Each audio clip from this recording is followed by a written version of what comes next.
Muy buenas tardes, queridos oyentes y visionarios, videntes. Yo creo que se puede decir de las dos maneras, ¿eh? ¿O no? Habría que mirarlo. A mí ya casi me gusta. Bueno, después de la pequeña broma, eso, muy buenas tardes a todos en esta nueva entrega de Teatro Crítico para tratar cuestiones que tienen que ver pues, con los problemas que en la actualidad... aunque bueno, esto ya viene de largo, pero los actuales son diferentes, ¿no? Pues está inmersa la Iglesia Católica, el catolicismo, estar en el mundo de la Iglesia Católica, que lleva ya 2000 años haciéndolo, pues bueno, como nos ha tocado ahora pues ser partícipes, protagonistas de lo que está sucediendo ahora, pues charlamos del tema. En concreto, hoy vamos a hablar de los católicos en Estados Unidos. En Estados Unidos, y claro, pues la verdad es que es un tema bastante grande, bastante amplio, porque los católicos en Estados Unidos lleva desde 1776, me parece que fue el año de la independencia y su consolidación como nación. Todavía no habría que hablar de nación política, porque la idea de nación política surgirá después de la Revolución Francesa, pero se adecuará, ¿verdad? El nuevo Estado que surge en 1776 se conformará como nación política, una vez que ésta se pueda definir, porque se definió en la Francia de unos años después. Bien. Bueno, pues en estos 200 y pico años, he calculado bien, sí, 200, casi 2 siglos y medio, pues los católicos han estado presentes en ese estado. Bueno, pues de eso es de lo que vamos a hablar, ¿no? De cómo y la situación tan delicada que en algunos momentos han tenido y están teniendo en la actualidad. Bueno, para hacer un poco de historia del tema y para hablar de las cuestiones que ahora mismo pues están efervescentes, ¿no? en Estados Unidos, tenemos con nosotros a los contertulios habituales. No voy a entrar a hacer grandes presentaciones porque todos ustedes ya los conocen, ¿no? Yo tengo a mi izquierda a Francisco Javier, periodista, filósofo, miembro de la Fundación Gustavo Bueno. ¿Qué tal, Francisco Javier? Buenas tardes. Muy bien. Gracias por tu invitación nuevamente. Claro. Al padre Gabriel Calvo Zarraute, que es habitual con nosotros y bueno, que no voy a decir nada de él porque ya lo conocemos todos. ¿Qué tal, Gabriel? Muy buenas, José Chuk, Javier, padre Francisco, y bienvenidos a todos nuestros seguidores. Y como decía también Javier, pues es un placer volver a estar con vosotros y agradecido por la invitación de nuevo. Bueno, y por último, Francisco José Delgado. ¿Qué tal, Francisco José? Muy buenas. Muy buenas. Muchas gracias otra vez por tenerme aquí y nada, un saludo a todos los demás participantes.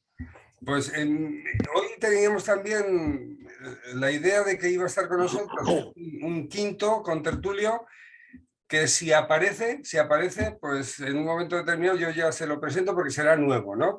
Si no aparece no les digo nada. Si aparece ya haré la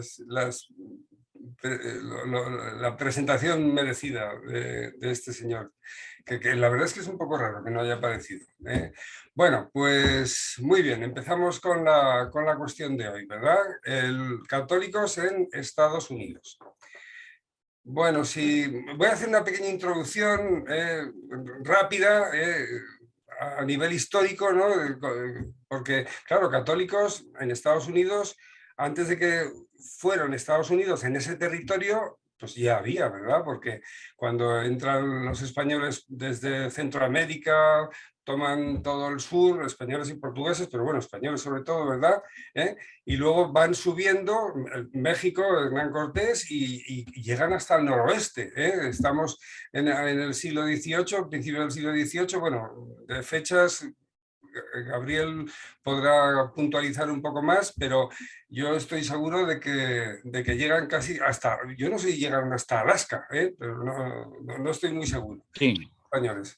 Sí, los franceses, los jesuitas franceses. Bueno, estábamos hablando de los españoles. Pero, bueno, bien, españoles. Pero españoles sí, llegaron hasta la zona, ¿cómo se llama esta zona Los grandes lagos. Seattle y más para arriba, ¿verdad? Todas lo que actualmente es esa zona. Bien.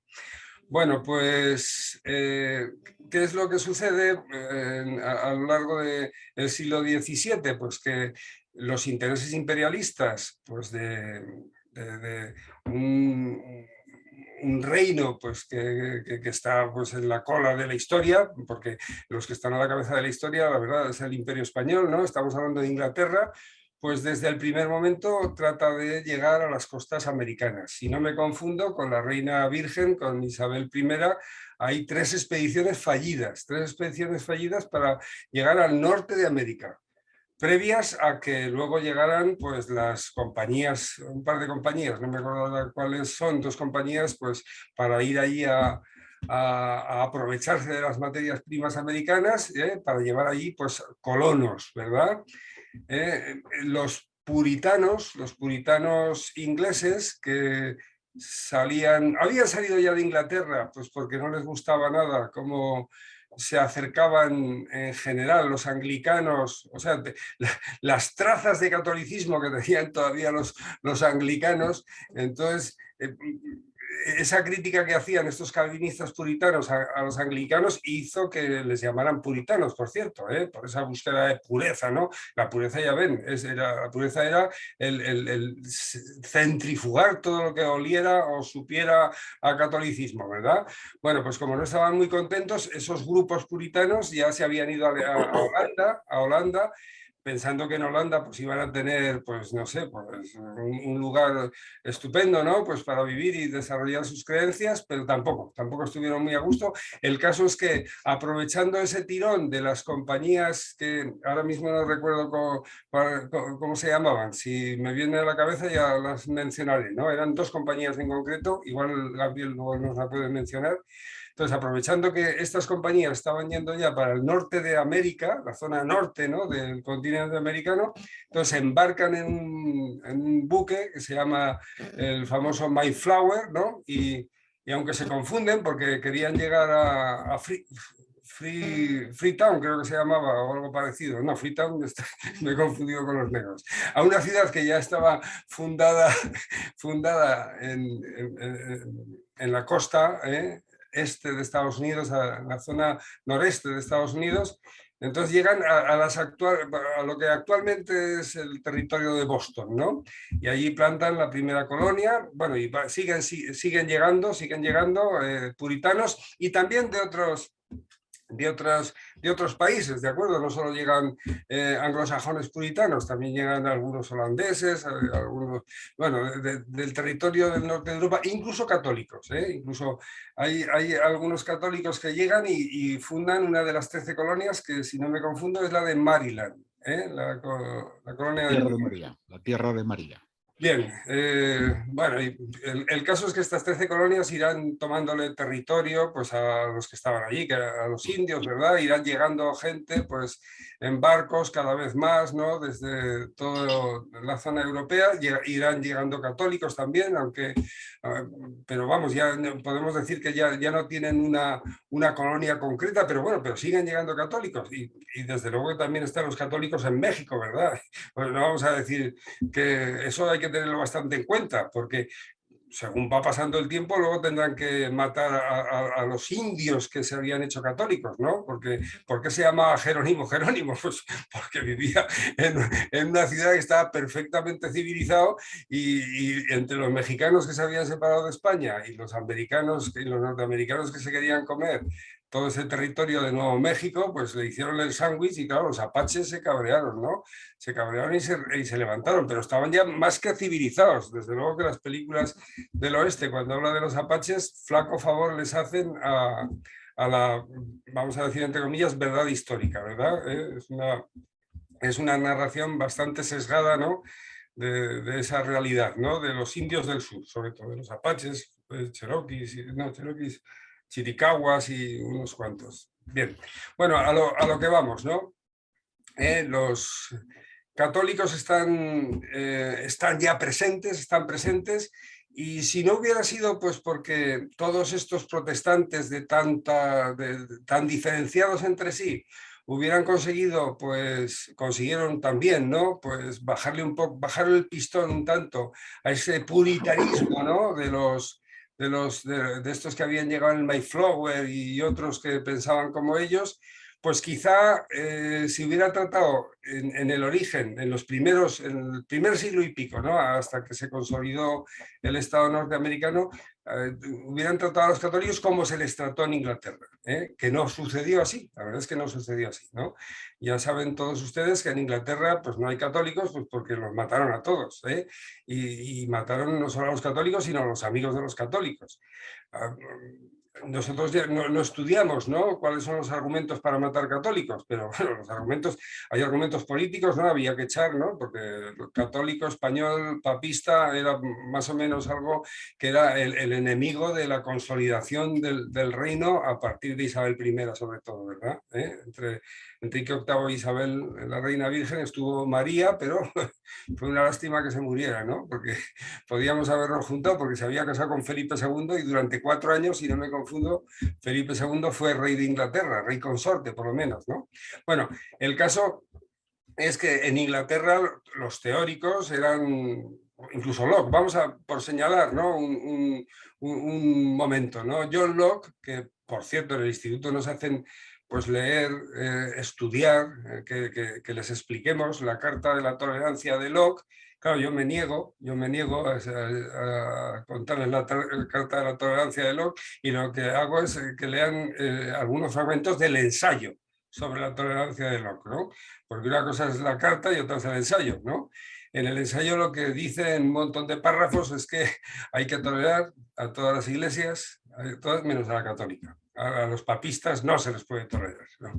Porque son pues todo lo que nos podemos imaginar que se adecua perfectamente a la leyenda negra española, pero traspasado también a los católicos de todo el mundo, sobre todo italianos y franceses, ¿verdad?, de la época. Bueno, el caso es que he perdido el hilo, ¿no? Los protestantes de todo tipo, que estaban mezclados y ampliando el territorio, al final de mi discurso, quiero decir, ¿no? Porque yo quiero terminar con la Declaración de Independencia, ¿no? Debido a que hay bueno, estoy haciéndolo así muy de pasada y por encima, yo creo que ameritarán aclaraciones estas cuestiones que estoy diciendo y que digáis alguna cosa también. El caso es que en Pensilvania, concretamente en la ciudad de Filadelfia, había un grupo, no voy a decir una secta, pues bastante más relajada en cuanto al calvinismo, que es la secta de los cuáqueros. Yo creo que tuvieron un papel fundamental en que cuando se hizo la Declaración de Independencia, pues se tolerara a los católicos, se les tolerara, no como estaba pasando en la Inglaterra de la época. La Declaración de Independencia de los Estados Unidos es una declaración de independencia respecto del Reino Unido, que se había hecho con las colonias previamente, el control de las colonias y todo este territorio de Norteamérica, que cuando se conforma como una nueva nación, lo que hace es separarse de la madre, ¿no?, de la madre patria para ellos, que era Inglaterra. Bueno, pues la cosa más relevante para nosotros, una de las más relevantes precisamente, es que en ese momento, a finales del siglo XVIII, en Estados Unidos, no como en Inglaterra, se tolera a los católicos. Y por eso tenemos católicos en Estados Unidos, si no pasaría como en Inglaterra. Bueno, que estoy hablando mucho, y además lo estoy haciendo tan a brochazos que casi es mejor que clarificar algunas de las cuestiones señaladas hasta el momento. No voy a decir quién habla, o sea que podéis tomar la palabra el que queráis. Gabriel, Francisco José, Javier. ¿Quién quiere hablar? Javier, que hable Javier. Venga, Javier, ánimo. Bueno, voy a dar una especie de pinceladas de actualidad para enmarcar. No voy a entrar todavía. Bueno, el catolicismo en Estados Unidos sigue siendo la religión mayoritaria, porque aunque hay muchos más protestantes, o sea, hay 50 millones de católicos en este momento. Yo llegué, estuve en algunas ocasiones por allí y estuve en Estados Unidos cuando eran 60. El descenso de católicos está siendo muy pronunciado, también de protestantes, pero como estamos hablando del catolicismo. Entonces ahora mismo son unos 51 millones más o menos, pero el número de protestantes está en torno a los 60. Pero claro, los protestantes están tremendamente pulverizados en iglesias, en confesiones, en lo que ellos llaman las denominaciones, con lo cual la primera religión unitaria en Estados Unidos sigue siendo el catolicismo. Entonces, lo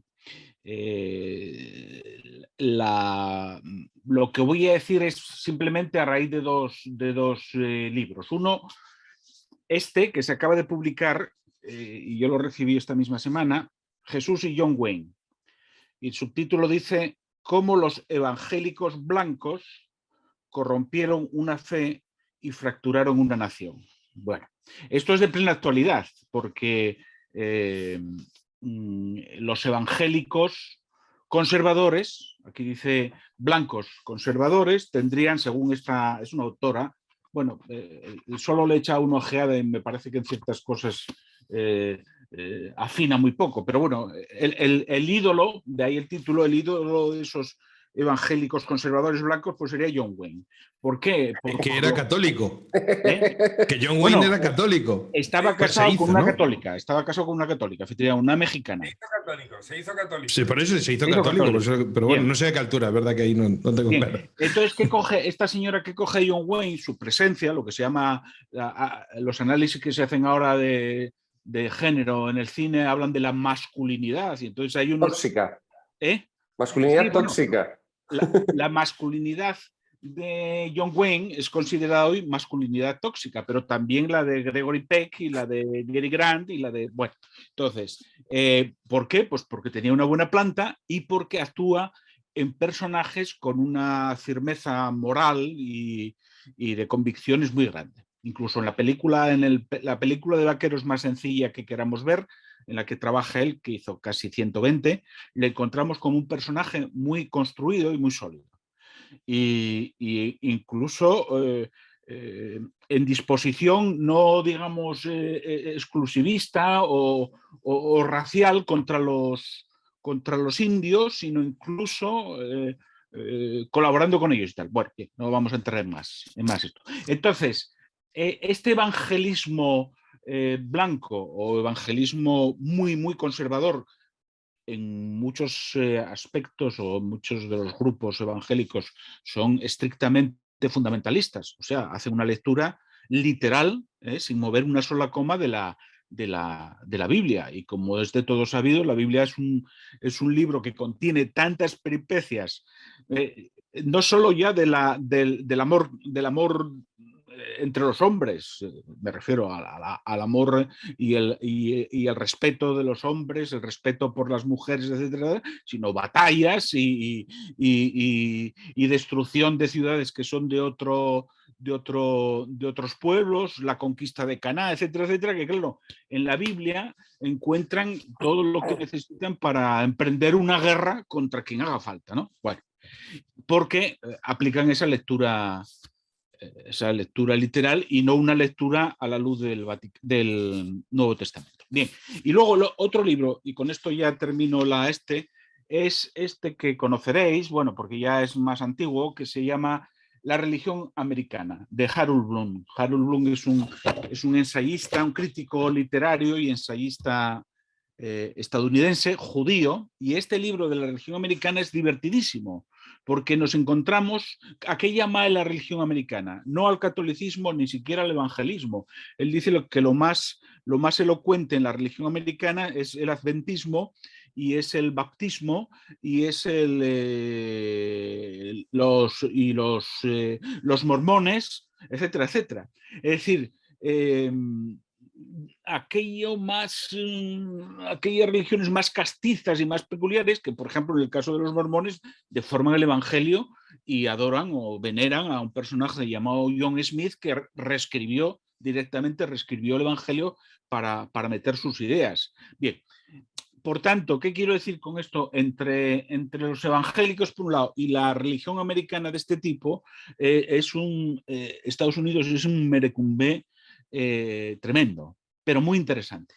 Y entonces ahí, en medio de esos, estaría un grupo como es el Grupo Católico. ¿Y qué tiene el Grupo Católico de particular?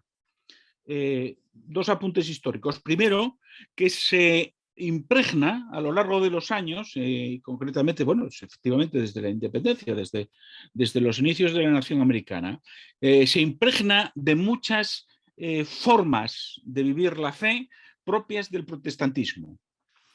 Por ejemplo, el carácter asambleario en las parroquias es frecuentísimo. Por ejemplo, la introducción del canto en la liturgia, que es, bueno, se va debilitando, pero es importantísimo. Por ejemplo, la forma de predicación, etcétera, etcétera, pues ahí ha tenido adaptaciones que yo creo que para el catolicismo han sido positivas. Pero nunca ha perdido la referencia de Roma, por eso los llaman papistas. No hay que olvidar que Ku Klux Klan no solo persigue a los negros en su momento, sino que persigue a los católicos, porque los llama, primero, los llama papistas, y en segundo lugar, la población hispana católica, o dicho de otra manera, cualquier español que esté en que vaya a Estados Unidos hoy en día es denominado latino.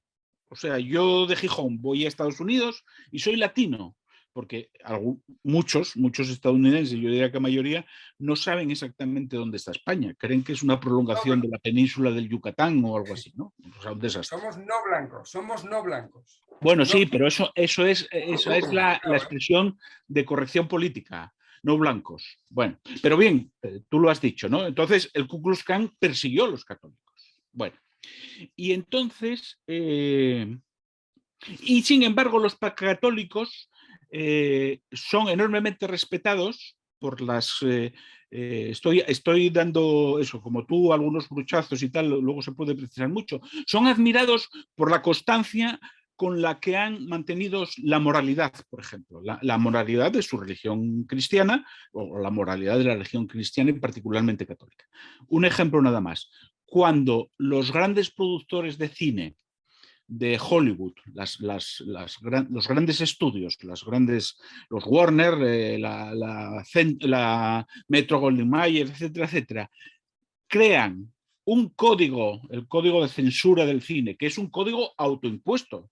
No es un código que les imponga el Estado ni nada, es un código autoimpuesto para garantizar la asistencia al cine de familias enteras, no solo de adultos, no. El cine es negocio cuando va la familia entera a ver la película. Bueno, pues lo elabora un jesuita que se llama Lord Aloysius King. Y el presidente de la comisión de censura es otro católico de apellido Brin, no me acuerdo ahora de más datos de él. Es decir, se forja, y ya termino con esto, se forma el siguiente eslogan que se utilizó y se sigue utilizando. ¿Qué es el cine americano? El cine americano es un negocio de judíos que venden películas católicas a los protestantes. Y ahí tenemos los productores mayoritariamente judíos, sobre todo inmigrantes, después de todas las atrocidades del primer tercio del siglo, de la primera mitad del siglo XX, los católicos que ponen la moral, o sea, cómo se tiene que contar una historia, cómo si hay un asesinato, cómo se tiene que mostrar, si el asesinato es por veneno, no hay que mostrar el tarro del veneno para no dar ideas, cosas así. Muy sencillo el código. Y luego los protestantes, que son los que también los católicos van al cine, ¿no? Pero los protestantes que son el público mayoritario, ¿no? Por cantidad de población. Y con esto termino porque hay muchos otros.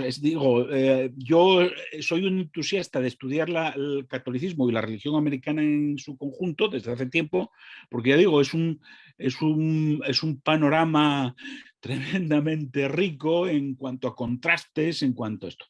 Y un último dato, sí no lo puedo dejar.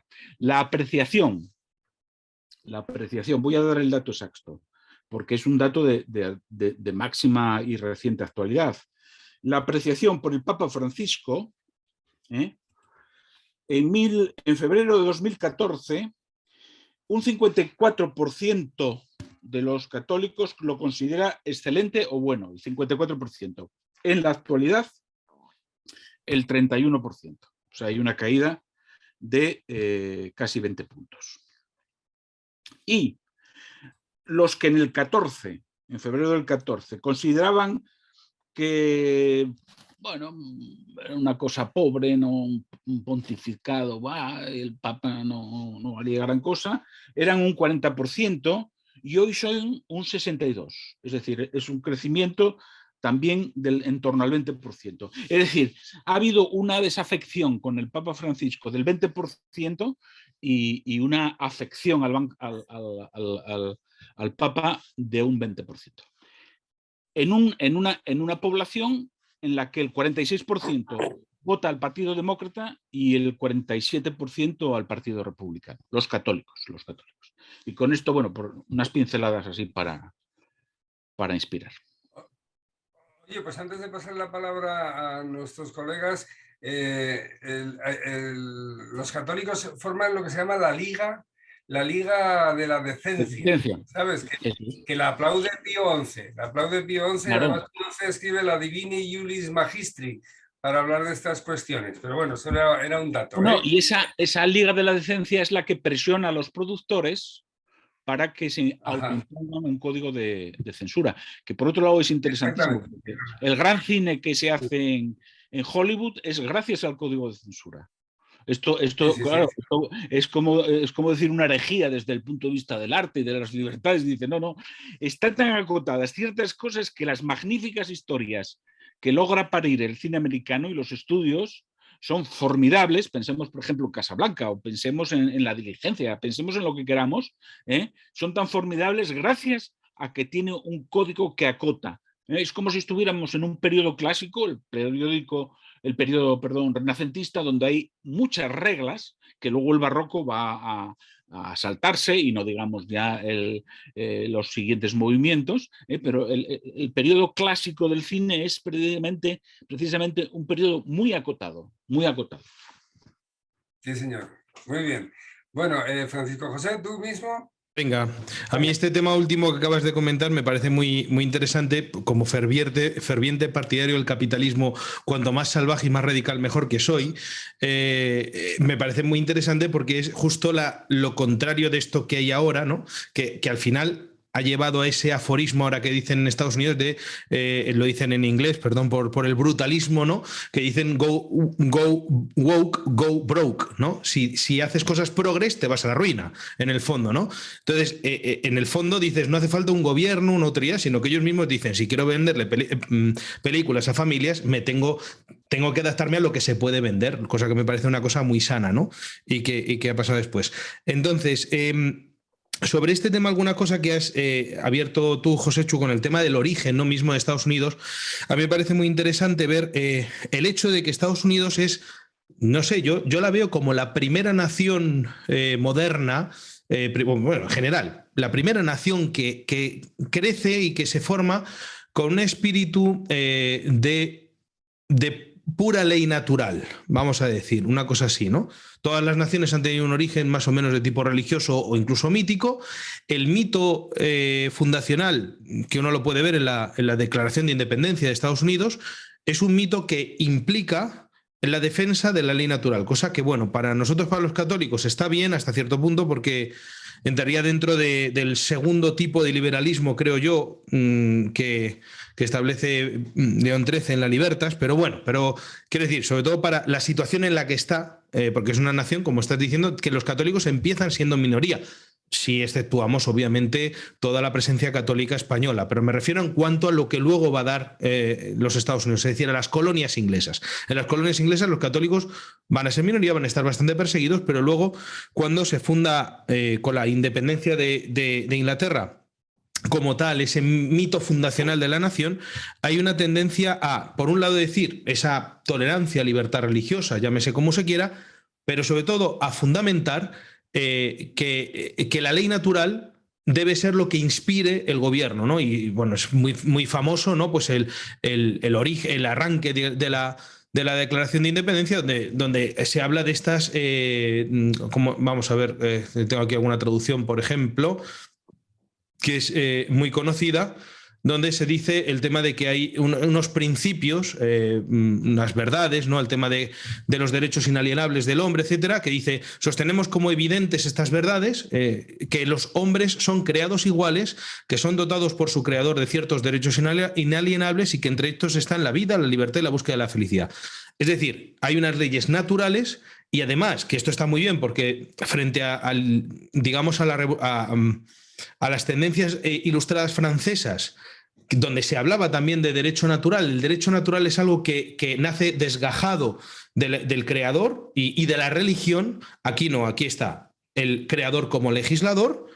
Esas leyes naturales nacen de la acción legislativa del creador y además encima se valora, y esto ya desde el primer momento, el hecho de que esto se viva religiosamente. Cada uno, eso sí, que viva la religión que quiera, pero religiosamente. Y a mí esto me parece bastante más positivo a la conformación de los estados modernos que se están dando en Europa, que son estados que nacen contra la religión y en muchos casos incluso contra estos principios de ley natural, con movimientos de positivismo jurídico y de parlamentarismo democrático, pero que es contrario a los derechos naturales. Es decir, en el fondo, la idea de los derechos del ciudadano elegidos por una asamblea que vota estos derechos. Aquí no hay asamblea que vota los derechos. Aquí decimos, hay unos derechos que todos reconocemos como algo evidente. En Francia no. Nosotros decidimos votar que el ciudadano tiene estos derechos. Son cosas totalmente distintas. Claro, cuando Alexis de Tocqueville, liberal clásico, formado en la Segunda Revolución Francesa, llega o la Segunda República, ¿no? La revolución que da la Segunda República, llega a América y a Estados Unidos, pues en Democracia en América, él se sorprende a la postura de los católicos ante el régimen político que hay en Estados Unidos, que desde el primer momento es un régimen de tipo democrático, sufragista, ¿no? Y hace algunas apreciaciones muy interesantes. Yo he estado mirando alguna, hay una muy graciosa que habla de por qué los católicos están a favor de la democracia. Dice, la mayor parte de los católicos son pobres y tienen necesidad de que todos los ciudadanos gobiernen para llegar ellos mismos al gobierno. Entonces dice, claro, como de entrada han partido una posición de minoría, él hace esta cuestión. Están a favor de la democracia porque es la única manera de que pueden llegar a tener poder. Pero bueno, es una cosa también interesante, ¿no? También como planteamiento de estrategia en una posición en principio hostil. Como se ha dicho antes, en las primeras colonias hay un ambiente hostil hacia los católicos. Primero van a llegar, primero están los españoles, pero en la zona donde no están los españoles llegan los ingleses, sobre todo llegan los puritanos. Lógicamente empiezan a llegar católicos. Van a llegar al principio irlandeses, luego van a venir muchísimos más, hay una ola enorme de inmigración irlandesa y polaca, y van a estar siendo perseguidos continuamente hasta la declaración de independencia. Luego también va a haber persecuciones, esto también es importante. Una vez fundados los Estados Unidos, con todo, se ha hablado ahora del Ku Klux Klan y todas estas cosas, pero también hay persecuciones por materia religiosa y y persecuciones en Boston, por ejemplo, hay quemas de conventos, etcétera.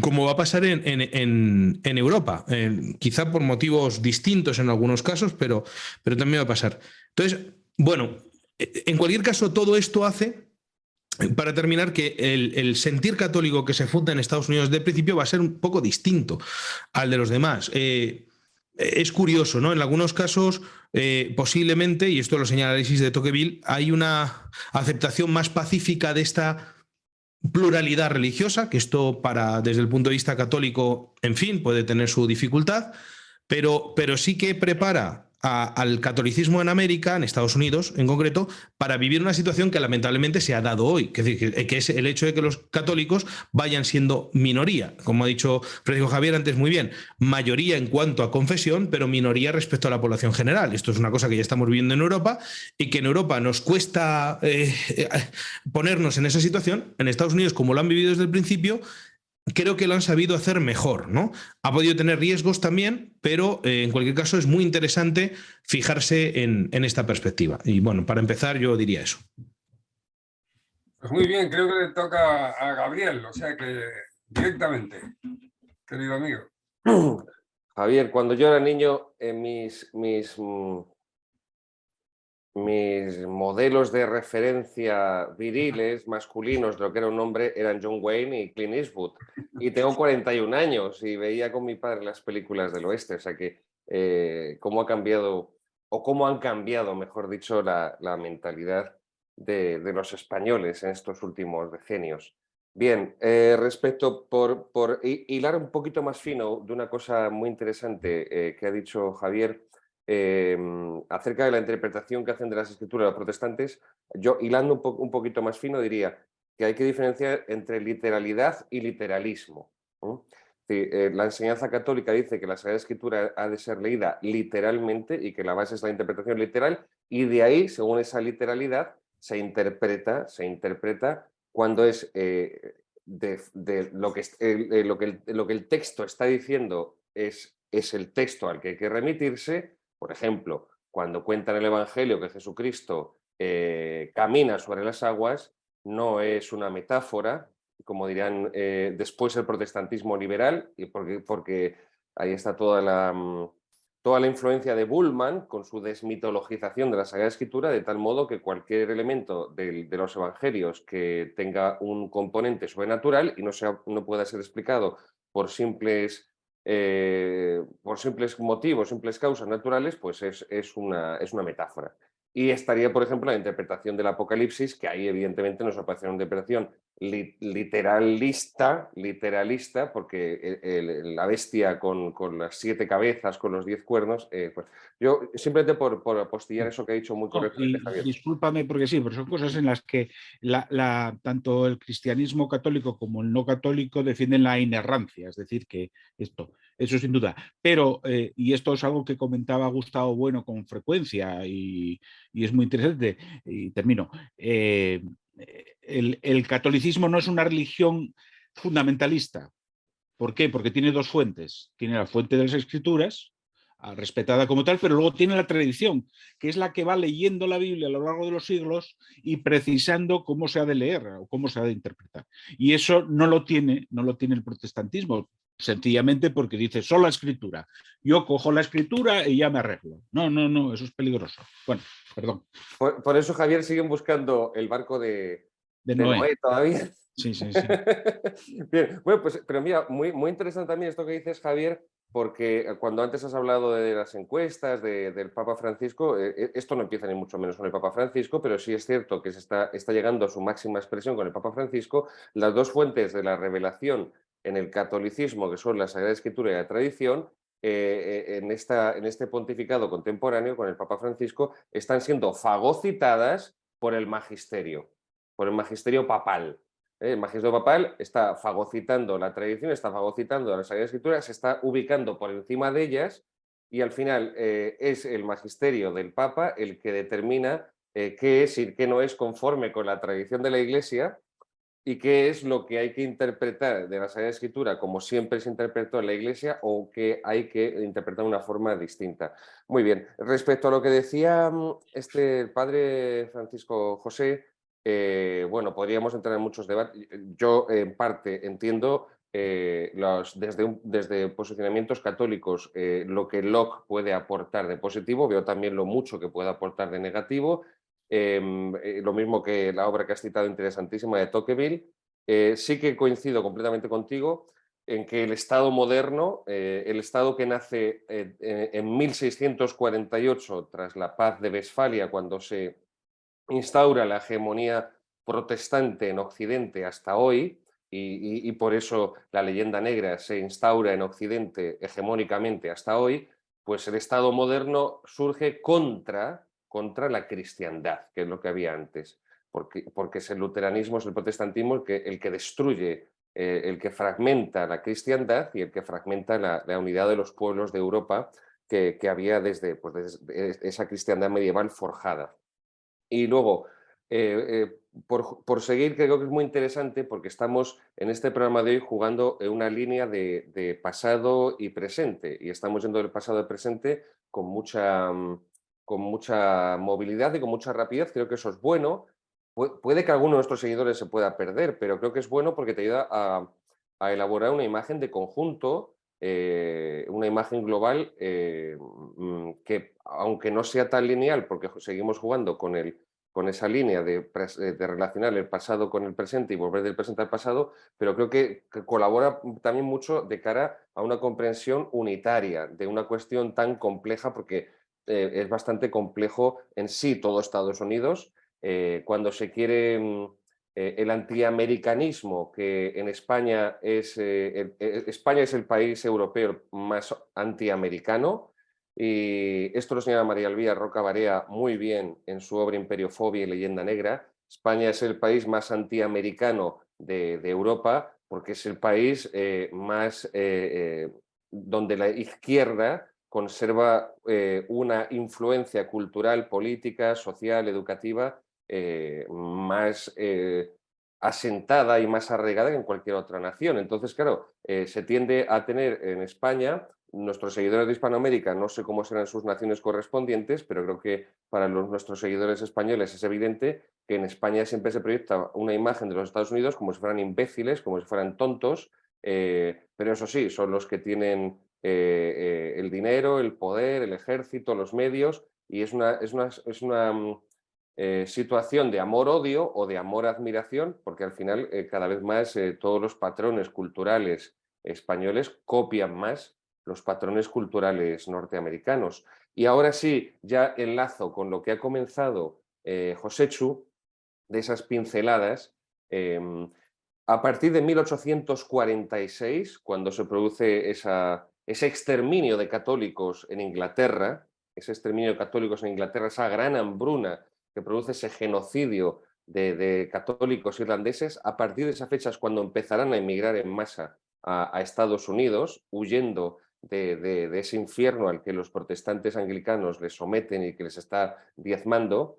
A partir de 1871, cuando se produzca la unificación italiana, que como bien saben nuestros seguidores, se hace contra la Iglesia Católica, esa unificación italiana se hace contra el papado y es obra en gran parte de los carbonarios y de la masonería italiana, ahí empezará a ser masivo ya la emigración de católicos italianos.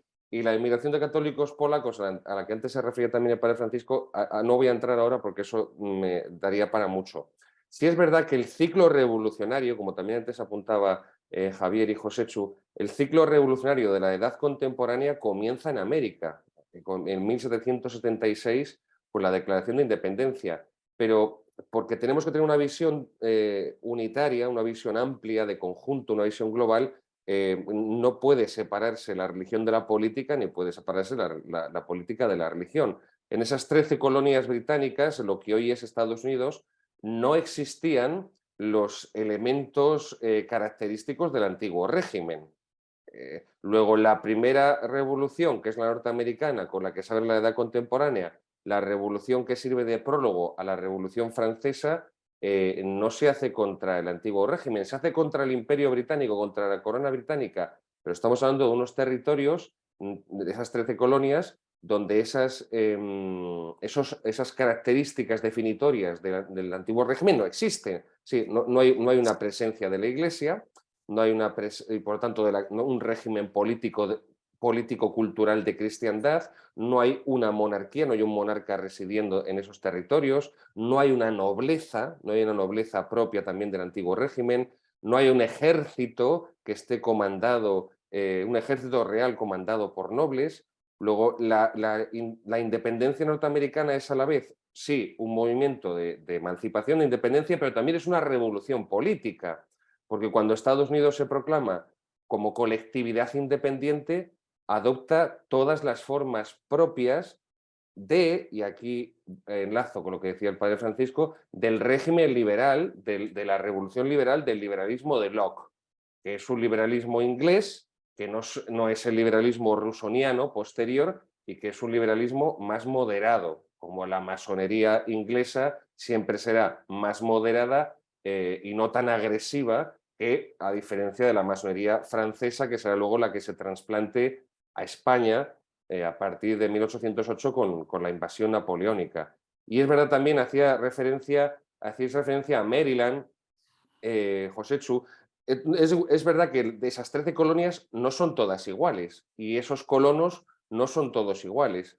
Estoy intentando aportar, como hacéis vosotros, una serie de pinceladas para que así vayamos poco a poco dibujando ese cuadro, ¿no? Pues en sucesivas oleadas de pinceladas. Están las colonias del norte, que son las que suelen llamarse más popularmente Nueva Inglaterra, y ahí sí, están habitadas, como decía muy bien Javier, por puritanos austeros, que están dedicados a la industria, a la pequeña agricultura. Están las colonias de lo que podríamos denominar el centro, que están encabezadas por Nueva York, antes Nueva Ámsterdam, por esto que decíais también de esos puritanos que vienen de Holanda, Nueva York y Filadelfia, y que son pobladas por cuáqueros, Tienen un carácter eminentemente comercial, que esto es otro de los rasgos definitorios de Estados Unidos, ese carácter comercial. Y las del sur, por ejemplo, las dos Carolinas, la Carolina del Norte y la Carolina del Sur, Georgia, son tierras de cultivos extensivos. Y ahí esos cultivos evidentemente estaban facilitados por la abundante mano de obra negra. Luego las 13 colonias poseen una administración independiente entre sí, y eso hace que los contactos sean muy frecuentes, precisamente por las diferencias tan grandes que hay entre ellas, y por eso sus economías son complementarias. Y esto se ve también, y ya doy otro paso que no lo habéis comentado ninguno, y creo que tenemos que también fijarnos en él, lo que sucederá después en la Guerra de Secesión, 1861-1863. La Guerra de Secesión tiene dos fases, 1861-1863. La Confederación, los sudistas llevan la iniciativa y están a punto de vencer. 1863-1865, ya los yanquis, la Unión, son los que se alzan con la victoria. Y es lo que configura, a partir de la Guerra de Secesión, esa victoria de la Unión, lo que configura el Estados Unidos actual. Y la filosofía de los derechos del hombre, la filosofía de los derechos del hombre. Y esos derechos del hombre, antes hacía referencia a eso el padre Francisco, que está en los tratados de Locke, como también muy bien decía Joséchu, pues se basa también a diferencia de Hobbes, del hombre es un lobo para el hombre, del estado de naturaleza en el que todos nos matamos, en ese consenso pacífico que propone Locke.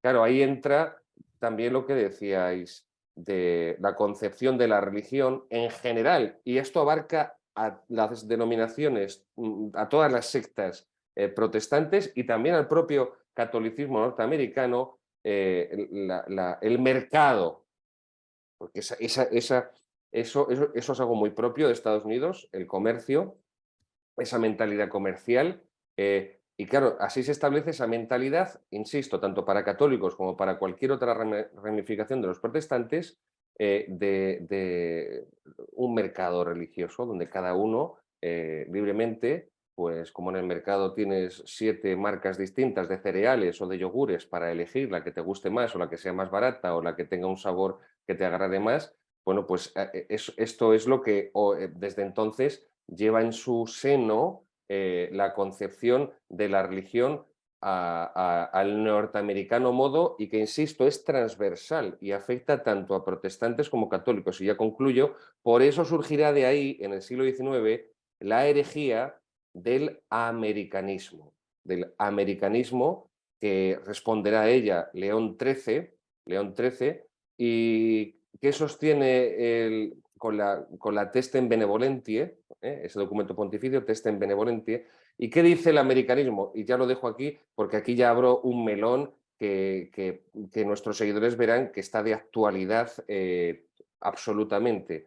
Lo que dice el americanismo es que la Iglesia debe adaptarse al mundo moderno, debe ceder en los rigores dogmáticos, doctrinales que ha mantenido, en los rigores litúrgicos que ha mantenido, la liturgia como expresión del dogma, y evidentemente tiene que también relajar sus rigores morales, de teología moral, de enseñanza moral, y todo eso conlleva que también relaje sus rigores jurídicos, canónicos. Y evidentemente esto es lo que tenemos hoy en día, que ha triunfado en el planteamiento que se ha hecho hegemónico y general en la Iglesia Católica de nuestros días, sobre todo a partir del Concilio Vaticano II. No es el Evangelio, no son los hombres los que tienen que adaptarse al Evangelio, es decir, convertirse, adaptarse a las categorías del Evangelio, sino que es el Evangelio el que tiene que adaptarse a las categorías cambiantes de cada época de los hombres. Y lo dejo aquí. Bueno, pues muy interesante. La verdad es que has destacado el tema clave, ¿no? Porque es de lo que llevamos hablando desde hace 5 o 6 programas, no sé cuántos llevamos ya, es el tema del modernismo, de la protestantización del catolicismo, ¿verdad? Claro, lo que pasa es que, claro, al dos puesto encima de la mesa yo quería haber comentado, por lo menos comentar una cosita antes, y os paso la palabra por si queréis seguir con este tema que es me parece el fundamental, que es el que acaba de introducir Gabriel, ¿no? Yo quería comentar, hablando de una fecha muy cercana a la del 46, cuando hablabas de la hambruna de Irlanda y el comienzo del éxodo, ¿no? Católico, bueno, sí, sobre todo es mencionado el católico, ¿no? Irlanda, de la unificación de Italia en el 70, ¿verdad? Hacia Estados Unidos. Bueno, pues un año antes del 46 hay un famoso periodista, O'Sullivan, que escribe un texto en una revista muy conocida, y donde introduce una idea que ya estaba latente, se estaba ejercitando desde el principio, bueno, que estaba latente pues porque era una doctrina, ¿no? Que es la visión que tenían los puritanos de la nueva tierra era como una nueva Jerusalén, ¿de acuerdo? Una nueva Jerusalén que era ya suya, como la tierra prometida había sido para los hebreos, pues estas nuevas tierras de América iban a ser suyas, ¿no? Bueno, pues vamos a decir, en este modo de entender, ¿no? Las posibilidades que le daba la nueva tierra y la religión, y el cristianismo puritano y protestante, pues surgirá, como si dijéramos, la perfecta definición de la doctrina adecuada también a los intereses económicos, ¿no? O'Sullivan proyecta la idea del destino manifiesto. El destino manifiesto de los Estados Unidos, que podríamos decir que es la justificación del imperialismo norteamericano, que es el que se va a consolidar en el siglo XX, ¿no? Porque con el destino manifiesto, estamos en el año 45, pues justo después de la Guerra de Secesión vendrá la conquista del oeste, ¿no? Vendrá la toma de todos los territorios al oeste, la toma de todos los territorios al sur, el vencer a los mexicanos en el Álamo, ¿verdad? Arrebatar Texas también, porque también no eran ni mexicanos ni eran estadounidenses todavía, ¿eh? Entonces el destino manifiesto es lo que hace que Estados Unidos se consolide pues en las fronteras que tiene ahora mismo, ¿verdad? ¿No? Estamos pues constantemente viendo a los que nos gusta ver películas del oeste, que son películas de frontera, la mayor parte de ellas, ¿no? Películas de frontera contra los indios, contra los mexicanos, ¿verdad? Contra los negros, eso no es la frontera, porque no es frontera, pero pobres negros, ¿verdad?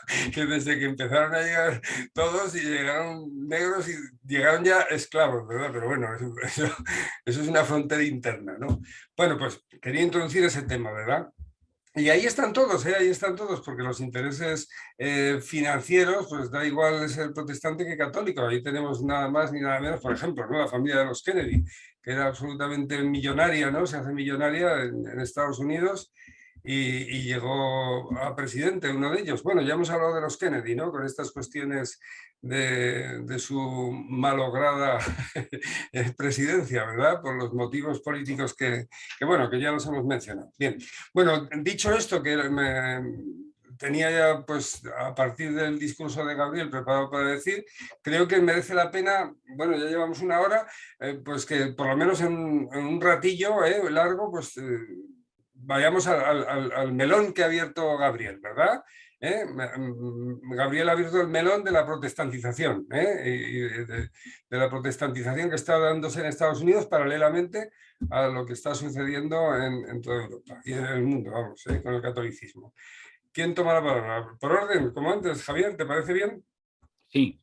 Venga. Yo, como dato complementario al que acaba de dar Gabriel, porque sería la otra cara de la moneda, tendríamos, tengo por ahí sacados datos, pero bueno, para no hacer esto demasiado largo, Estados Unidos es el país de mayor presencia numérica y cuantitativa y cualitativa del tradicionalismo hoy por hoy.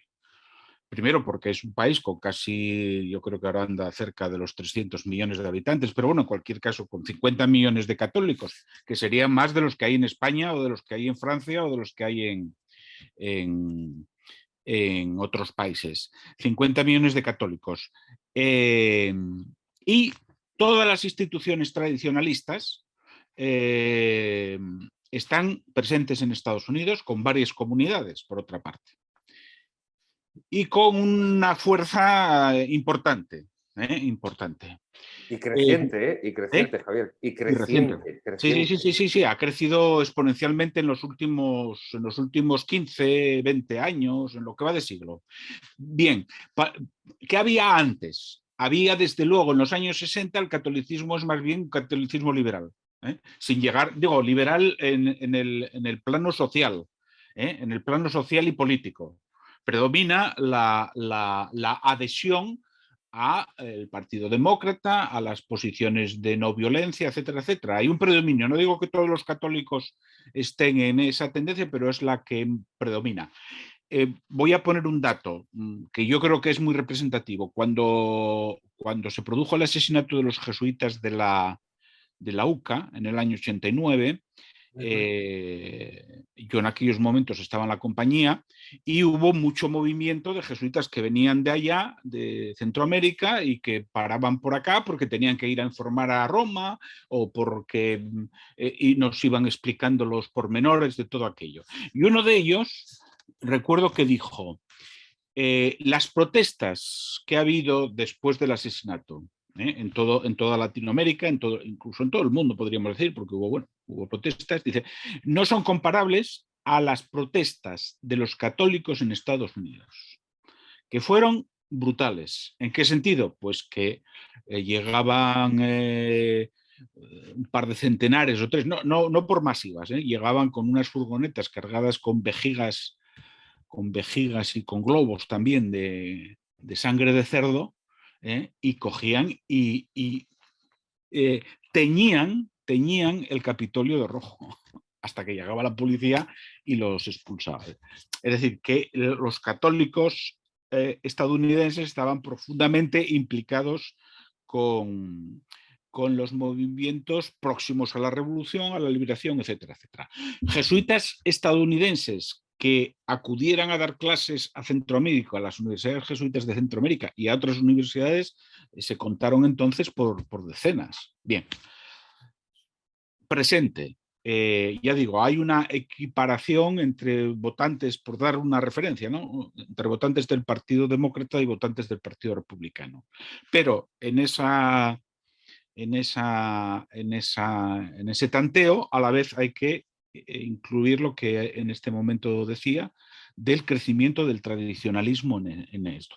Esto nos da una idea de cómo están los americanos en general, tradicionalistas, con respecto a las disposiciones de Francisco, ¿no?, de los dos documentos y otro más que creo que se está preparando o lo que sea, sobre la misa tradicional. Y para matizar esto de los tradicionalistas, porque también en la peculiaridad que tiene Estados Unidos, el catolicismo de Estados Unidos con diferencia a otras naciones, tenemos que, claro, en el tradicionalismo americano, estadounidense, comprende desde el tradicionalismo que ha roto con Roma, el tradicionalismo que está en una situación ambigua, es decir, desde que Benedicto XVI devuelve la comunión a los obispos de Lefebvre, no ha habido ningún pronunciamiento de la Santa Sede dando marcha atrás. O sea, que son obispos legítimos. Y se entiende que si los obispos, esto probablemente conocéis mejores detalles, si se entiende que son obispos legítimos, se supone que el cuerpo sacerdotal del lefebrismo también es legítimo y que la misa que celebran y tal es legítima, y las confesiones y las ordenaciones. Y esto se puede considerar como una situación ambigua, pero que no se han roto los puentes. Bien, tenemos, pero estaba diciendo, los que han roto por completo, el tradicionalismo que ha roto con Roma, el tradicionalismo en obediencia con Roma, y hay muchísimas instituciones, hay unas cuantas, pero luego ya empiezan las derivaciones extrañas, que son los llamados sedevacantistas, que dicen que el último papa fue Pío XII y que ya se acabó todo, ¿no? Y luego no solo los sedevacantistas, sino los conclavistas, que son 3 o 4 grupos peculiarísimos que han convocado un cónclave en el que eran 10 o 12 nada más, o 5, y eligieron un papa entre ellos. Hay uno que se llamaba el Pope Mike. Mike. O sea, que vendría a ser, Javier, como una especie de Palmar de Troya norteamericano. Eso, porque el Palmar de Troya es conclavista. Eligieron su propio papa, ¿no? Bueno, entonces quiero decir, aquí entramos en las peculiaridades de la religión americana, pero yo lo que me centro evidentemente a efectos de análisis es en el tradicionalismo, que o bien ambiguamente o bien en plena obediencia con Roma está presente en Estados Unidos, ya digo. Tengo por ahí una lista de los institutos y del número de casas y tal, y es decir, ahora me viene el dato a la cabeza. Hay 600 lugares de culto en Estados Unidos, o lo había hace un año o hace 2, 600 lugares de culto donde se celebra la misa tradicional. Esto como dato, ya digo, como dato complementario a lo que decía, la otra cara de la moneda de lo que decía Gabriel.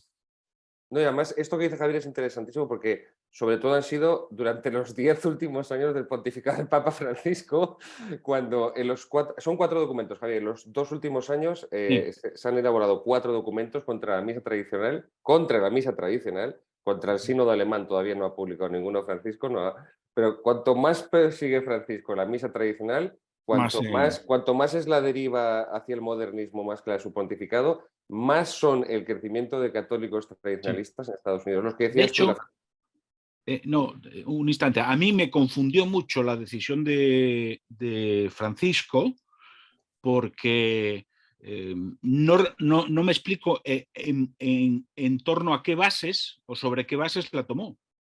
Ideológicas, David, ideológicas.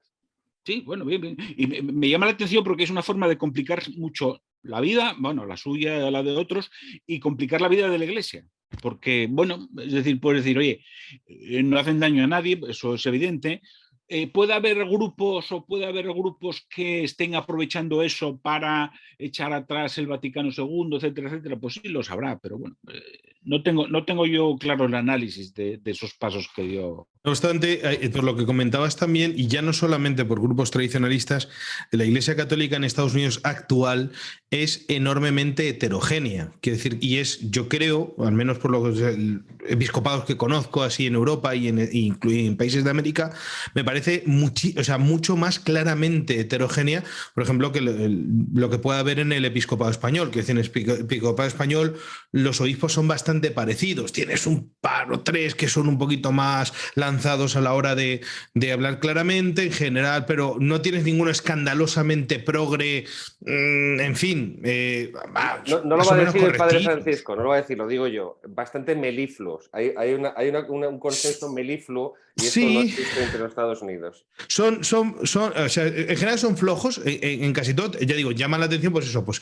nosotros conocemos, Monilla, Reis Pla, que acaba de ahora es emérito, el de Oviedo, en fin, hay un puñadito que hablan un poquito más y tal. En Estados Unidos tienes los extremos. En Estados Unidos tienes el progre más progre, con las animalades progres más grandes que te puedes imaginar, y al contrario, gente que ahora mismo, por ejemplo, está sabiendo que en la Santa Sede están abiertamente en contra de la misa tradicional, hay obispos que están promoviendo la misa tradicional. Nosotros hemos entrevistado uno en nuestro programa, a Monseñor Strickland de la diócesis de Taylor, en Texas, ¿no? En la sacristía de la Vendel hemos tenido, y él promueve, al contrario, la misa tradicional. O sea, es decir, tienes...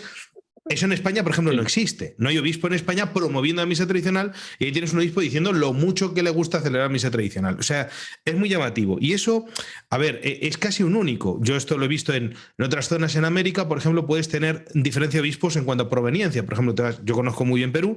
Pues en Perú es que tienes obispos que vienen de España, pero hay obispos nativos peruanos y obispos que son, pues a lo mejor alemanes o de origen inglés, etcétera, por las congregaciones religiosas que hay. Y ahí se ve cierta heterogeneidad en ese origen. Pero entre los mismos peruanos no hay tanto margen. Ahí en Estados Unidos tienes esa diversidad. Es verdad que es un país enorme, pero puedes tener muy próximamente, en zonas muy próximas esto. La gran diferencia en Estados Unidos suele ser el campo y las ciudades. Es una diferencia muy grande que hay en las ciudades, en las costas, sobre todo las grandes ciudades de las costas. La tendencia pasa con las elecciones, ahí vota todo el mundo al Partido Demócrata, donde hay, por cierto, muchos católicos, porque hay muchos inmigrantes hispanoamericanos, sobre todo mexicanos y cubanos, etcétera.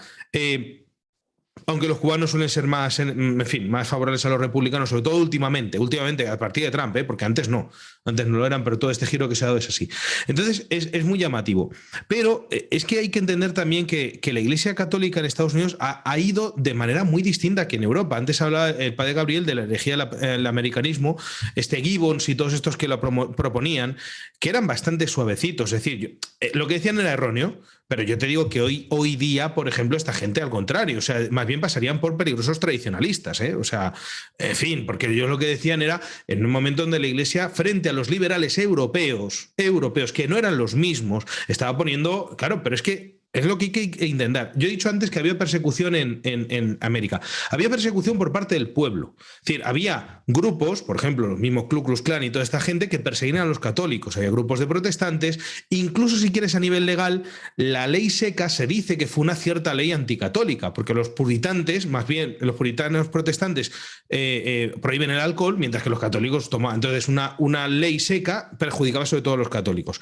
Pero claro, fuera de eso, en general, institucionalmente no podía ser, no podía darse, no podía entenderse algo semejante a lo que ha pasado en América, en Europa. Si es que en Europa, en España, en el siglo XIX, que es cuando se genera este tema, en el siglo XIX tienes cuántas expulsiones de religiosos, cuántas desamortizaciones de bienes de la Iglesia, persecuciones terribles. En Francia hubo 6 expulsiones de religiosos en el siglo XIX. En Italia, el Papa está preso en Roma, porque han conquistado Roma los masones y están haciendo una unificación artificial de Italia a nivel político que se hace contra la Iglesia Católica. Es decir, toda Europa está contra la Iglesia y, sin embargo, en Estados Unidos, hombre, tienen problemas que a lo mejor algún día una turba pues le tiene unas cuantas piedras a un colegio de monjas. Es decir, y eso es, ¡oh!, se ponen así. Pero ese es todo el problema que tienen. Entonces, era difícil no dejarse seducir por eso. Y claro, pasa que todo el ambiente de tolerancia religiosa, de democratización, de tal, pues hombre, lleva un poquito ese error a decir, caramba, es que en Europa, manteniendo tan fieles los principios, nos está yendo francamente mal. Y aquí, que parece que la cosa es más laxa, nos va bien, ¿no? Entonces, yo creo que el error es comprensible, aunque evidentemente ir a Santa se hizo bien en atacarlo, pero sí que es cierto que a lo mejor hay muchas cosas que aprender de ese proceso. Porque claro, no es nuestro ideal católico el que haya una nación así. Ya lo ha dicho antes el padre Gabriel con el tema de Locke, ¿no? No es nuestro ideal. Pero es que, caramba, lo que tenemos en Europa es muchísimo peor, entonces, en muchas cosas.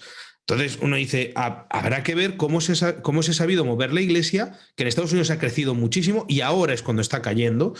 Ahora está cayendo en general. Creo que la Iglesia Católica está cayendo más que la Iglesia Protestante porque el fenómeno del evangelismo es muy fuerte en Estados Unidos y está arrasando realmente. Entonces cae el número de cristianos. El número de cristianos en general tiende a subir por la inmigración. Y dentro de ese número suele tender a bajar los católicos, a subir los evangélicos, ese tipo pentecostales, etcétera, ¿no? Que además se mueven mucho, porque entre sectas pentecostales tú te puedes cambiar, soy de esta, soy de la aquella. El ser católico, dejarse de católico es un tema muy fuerte, mientras que lo otro hay como cierta movilidad, ¿no? Entonces, hay que ver toda esta evolución histórica para entender lo que está pasando y entender que no se puede analizar la Iglesia de Estados Unidos en un bloque. Y luego está, por último, que es el tema que yo había abierto antes, el tema económico también. Es decir, es una mentalidad capitalista que puede llegar a ser insana, pero también algunas veces pues tiene cierta sanidad. Es decir, lo mismo que pasa con los negocios, que si tú favoreces valores contraculturales, valores de revolución con los que tú pretendes cambiar la sociedad, muchas veces te va mal, salvo que te apoye el poder político, lo suele pasar. Es decir, la mayoría de cambios culturales actuales las empresas están encantados de que haya estas cosas, pero están apoyados por el poder político, si no, no podrían funcionar. En el caso de la Iglesia pasa lo mismo. O es por una presión episcopal, una presión que se da en este tipo de cambios, o en Estados Unidos, por ejemplo, donde la gente está acostumbrada a pagar su iglesia y a financiar su iglesia, la gente no quiere un sacerdote que le hable del cambio climático ni de los procesos migratorios ni estas cosas. Quiere un sacerdote que le hable de Dios, de las verdades de la fe, y si le da un poquito de teología, así un poquito, pues mejor todavía, que le haga rezar, y pagan. Y como allí no, desde siempre el tema de la financiación es un tema distinto que en Europa, donde siempre ha habido una cierta, más o menos, financiación por parte del Estado, mayor, menor. En España, imagínate, ¿no? Mira lo que está pasando en Alemania, donde tienes una iglesia directamente financiada a nivel público por impuestos. En Estados Unidos no, los que pagan son los fieles, Y los fieles generalmente ahí se ve lo del sensus fidelium que hablamos nosotros ahora en la iglesia, pues muchas veces en el tema del bolsillo se ve claro. Dicen, ¿qué cree la gente? Pues tú mira a ver quién da dinero en la iglesia. En la iglesia o en Estados Unidos está claro que los que dan dinero son la gente más bien de tipo tradicional, ¿no? Entonces, donde se puede permitir la iglesia ser progre es en las ciudades donde hay muchísima gente y tienes colegios, tienes propiedades, tienes, en fin, maneras de mantenerte aparte de, digamos, el número de gente. Pero es una diócesis de pueblos. La gente te deja ir a misa, el cestillo se queda vacío y no hay para pagar el sueldo. Entonces, los obispos forzosamente, y digo, la mayoría son por convicción, pero otros por pura practicidad dicen, no, hay que favorecer esto. Entonces, todo estas cosas particulares de la Iglesia Católica estadounidense yo creo que son casi una cosa única, al menos que yo vea así en el mundo. En Europa no se da, en la América hispana no se da, en Asia no estoy tan seguro, pero yo creo que tampoco en África definitivamente no se da, ¿no? Entonces, bueno, pues eso me parece interesante. Sí, desde luego. Bueno, pues si os parece bien, si hablas tú ahora, Gabriel, y luego hacemos una pequeña ronda, ¿no?, definitiva, ¿eh? ¿Tomas la palabra, Gabriel? A esto último, cuando decía el padre Francisco lo de la unificación italiana, como yo antes apuntaba, contra el papado, contra la iglesia, claro, me ha faltado decir también contra la españolidad de los territorios españoles que formaron parte de la monarquía hispánica, ¿no? Por ejemplo, de Nápoles, donde desde la unificación, del proceso de unificación italiana se tiende a borrar cualquier vestigio de la presencia durante al menos 3 siglos de la presencia española allí. Por seguir aportando una serie pues como decías tú, Joséchu, de brochazos para que nuestros seguidores puedan hacerse pues una idea lo más concreta y lo más real posible. El catolicismo en Estados Unidos es un catolicismo que desde esa inmigración a partir de 1846 de irlandeses que huyen de las persecuciones y de la hambruna provocada por los anglicanos ingleses, después con la llegada de los italianos, posterior con la llegada de los polacos, con el comienzo del siglo XX es un catolicismo ascendente, es un catolicismo ascendente, es un catolicismo que crece en número y que crece también en calidad, hasta el punto de que un director, esto lo comentamos en el anterior programa, un director de la talla y de la fama de Alfred Hitchcock dedique una película que es I Confess, yo confieso, a un hecho real que sucede, pero sobre el sigilo sacramental, sobre el secreto de confesión. Y no es ni mucho menos una película que fracasara en taquilla. Ahí también me ha hecho mucha gracia esto que decía Javier de cómo es que judíos que hacen películas católicas para protestantes. Bueno, pues eso me ha encantado eso. Eso es como el chiste aquel que dice que define y nuestros seguidores de Argentina, no quiero ofender, pero es un chiste que me lo contó, por cierto, un argentino, que dice un argentino es un italiano que habla español y se cree inglés. Pues bien, pues esto me ha hecho mucho. La cuestión es que el catolicismo en Estados Unidos es un catolicismo que está robusto, que crece, que colabora mucho a ese crecimiento la Segunda Guerra Mundial y el anticomunismo posterior de la Guerra Fría, especialmente durante el mandato del general Eisenhower, que es cuando visitará a Franco en el 53 y empezará toda esa colaboración estrecha de Estados Unidos con el régimen de Franco como una base segura anticomunista en Europa. Una de esas figuras más representativas es el obispo Fulton Sheen, que tiene un programa de radio en Norteamérica seguido por millones de personas, que tiene un programa después de televisión seguido por millones de personas, que eso producirá la conversión al catolicismo de muchísimos protestantes. Antes ha hablado el padre Francisco de John Wayne, pero también hay que hablar de Gary Cooper, y de otros tantos personajes que digamos de alguna forma que las circunstancias de la historia mundial están colaborando a que las tesis, la doctrina, la vida, la moral, el culto que la Iglesia transmite y enseña lo confirmen, ¿no? Principalmente ante ese enemigo comunista, Esto se quiebra por completo a raíz del Vaticano II, cuando gran parte de la Iglesia norteamericana optará ya por el modernismo, el liberalismo en teología, el liberalismo en religión, que es el modernismo, y ahí se fractura, porque hasta entonces había sido muy unitario. Es verdad que dependía el catolicismo de Estados Unidos de sus diversas raíces, de las raíces irlandesas con sus correspondientes tradiciones y su modo de vivir el catolicismo, su idiosincrasia, lo mismo los italianos, lo mismo los polacos, con sus distintas devociones, tradiciones, etc. Pero ahí es cuando se fractura el catolicismo de Estados Unidos y surge esa heterogeneidad tan grande a la que se refiere el padre Francisco, que ya no solamente a nivel de obispos, es a nivel de parroquias. O sea, tú vas a una parroquia en Estados Unidos y son ultramodernistas, ultraliberales, ultraprogres, y te puedes ir a la parroquia del lado y son tradicionalistas de tomo y lomo. Y está una limitando territorialmente con la otra. Otro de los elementos interesantes es que la Iglesia Católica en Norteamérica, por lo general, otra cosa es, antes lo ha hecho mención Javier, la cuestión de los jesuitas, pero por lo general, la Iglesia Católica en Estados Unidos no ha prestado, y esto me parece muy significativo, porque creo que detrás podemos ver también vestigios que podríamos, utilizando el lenguaje, aunque no me guste, de Freud, el lenguaje freudiano, en el subconsciente, de ese subconsciente de negro legendario, porque la Iglesia Católica de Norteamérica no se ha caracterizado tampoco por volcarse a Hispanoamérica.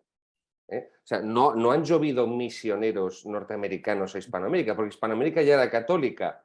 Bueno, pero había muchos territorios que necesitaban presencia de misioneros y necesitaban financiación para Lo están mantener. haciendo los pentecostales ahora. Eso es... A eso voy, exactamente, Javier. O sea, yo veo que eso ha sido una falla y un error enorme en la Iglesia de Norteamérica. Por eso también que decía Javier, porque se piensan que Portugal es un barrio de Brasil y que España está a continuación de no sé, pues de no sé qué estado mexicano, ¿no? De Chiapas. Entonces, creo que eso ha favorecido a que la falta de misioneros, sobre todo a raíz de las independencias, y después, por supuesto, con el hundimiento de toda la Iglesia a raíz del Vaticano II, que coincide con ese surgimiento y ese desembarque en masa de todo el evangelismo, de todo el protestantismo pentecostalista, eso es una falla muy grande. No obstante, también lo que decía Padre Francisco sirve también de criterio de interpretación de la situación actual, en tanto en cuanto que la inmigración hispana cada vez es mayor en Estados Unidos. Eso está permitiendo que el número de católicos, con las cifras que daba Javier, no caiga en picado, porque los que están hoy por hoy en día manteniendo la religión católica en Estados Unidos es la inmigración hispana, y por eso los obispos norteamericanos están pidiendo a los sacerdotes de Norteamérica que aprendan español, que sean bilingües. Lo que ocurre es que, claro, mucha también de esa inmigración hispana ya viene contagiada pues, por el pentecostalismo y por el protestantismo anglosajón, que ha sido financiado, sí, desde Norteamérica para producir esa ruptura religiosa y, por lo tanto, cultural, política en Hispanoamérica. Otro elemento a tener en cuenta de la Iglesia norteamericana es que no se ha caracterizado por tener ningún gran teólogo. O sea, no ha tenido una producción teológica que pueda decirse siquiera llamativa, ¿no? Creo que también eso es propio de esa mentalidad también tan pragmática norteamericana, donde no ha habido grandes teólogos o grandes filósofos o grandes historiadores de la Iglesia, grandes biblistas, grandes moralistas, grandes juristas del derecho canónico, pues prácticamente no hay ninguna, en este último siglo,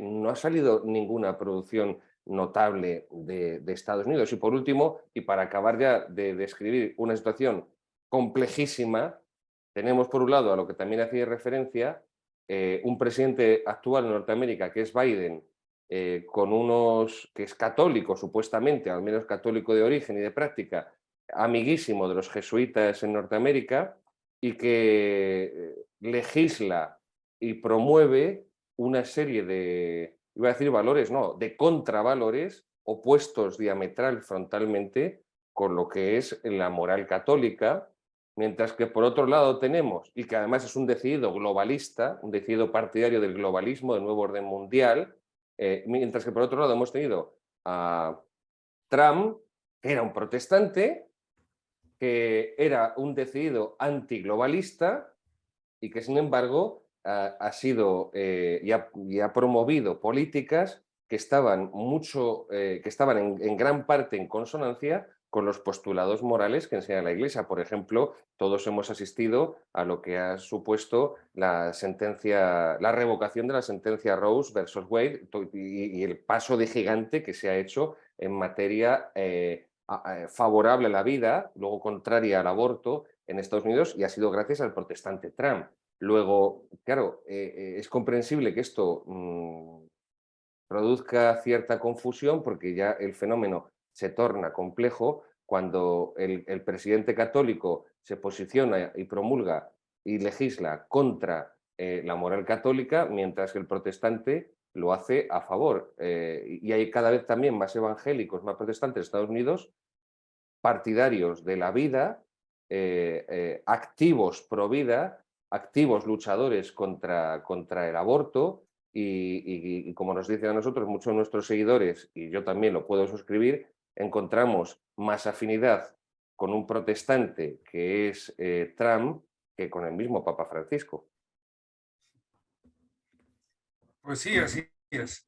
Bien, bueno, pues lo dicho, vamos a hacer una pequeña ronda así definitiva. Como han salido bastantes temas, ¿no? Claro, la verdad es que la cuestión del catolicismo en Estados Unidos daba para bastante, ¿no? Y aunque hemos utilizado la brocha gorda, ¿verdad? Si me permitís proseguir con la metáfora, sin embargo, yo creo que puede ser interesante, ¿no? Pues para los suscriptores de la Fundación que les interesan estos programas, ¿no? No todos los suscriptores nos ven.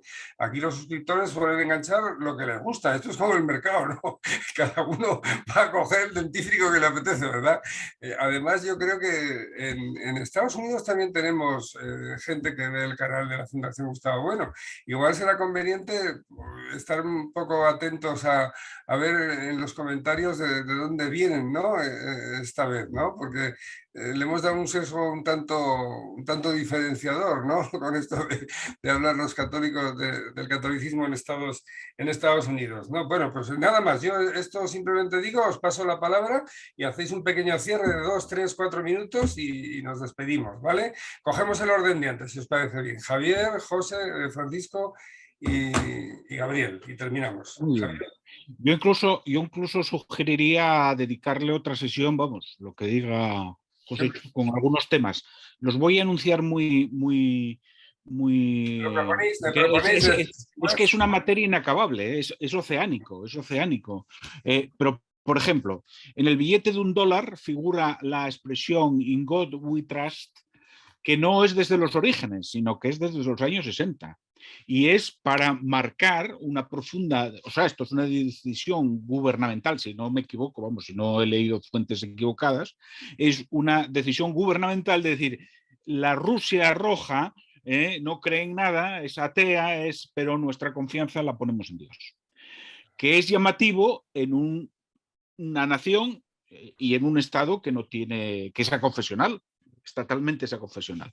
Segundo, en esta misma línea, últimamente ha habido el derribo de esto de los colonizadores, de estatuas de colonizadores y tal. Bueno, me parece, en cualquier país en el que se haya producido, me parece una barbaridad.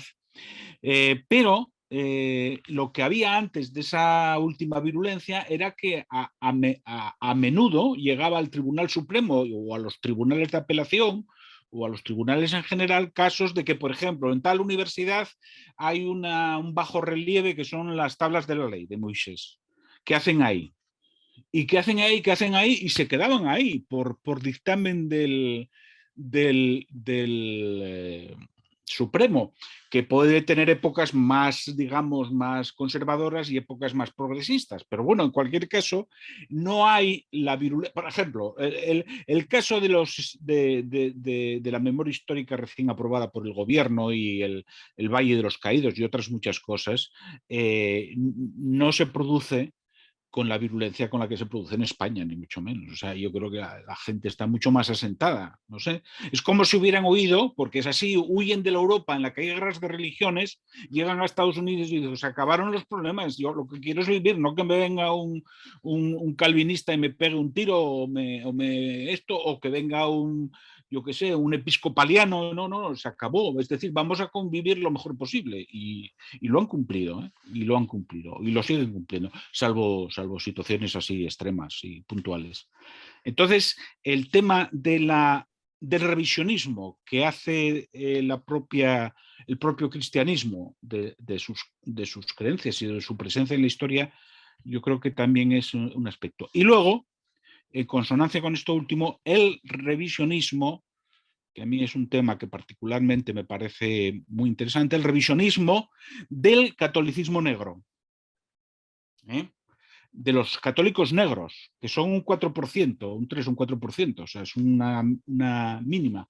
Pero pongo un dato, una anécdota que yo creo, o un hecho que yo creo que abre perspectivas.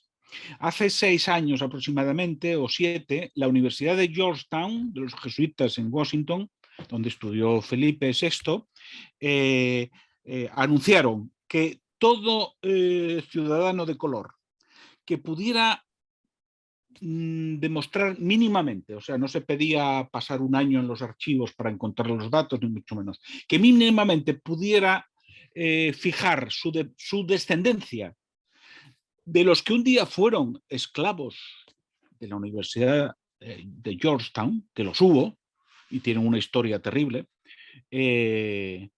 podía cursar los estudios con matrícula libre, etcétera, hombres, mujeres, lo que fuera. ¿Cuál es el origen de esto? El origen es que Georgetown, que está al norte, está en las colonias del norte, tuvo esclavos para trabajar sus terrenos, sus tierras y esto. Cierto es que el catolicismo, que en toda la franja del este hubo esclavitud, o sea, tuvo esclavos en sus posesiones, se comportó de una forma muy diferente al protestantismo. ¿Por qué? Pues porque, por ejemplo, las familias o los empresarios católicos se veían en la necesidad, por convicción, de procurar los sacramentos a los negros. O sea, vivían en barracones, eso sin duda, vivían aparte, no eran esclavos, no tenían ninguna remuneración ni nada, pero había que bautizarlos, había que confirmarlos, llegado el caso, había que casarlos, había que cuidar de los niños que nacían y por tanto los médicos los visitaban y así seguido. Alguien puede decir, vaya hipocresía, o sea, tienes un esclavo pero encima le obligas a ir a misa.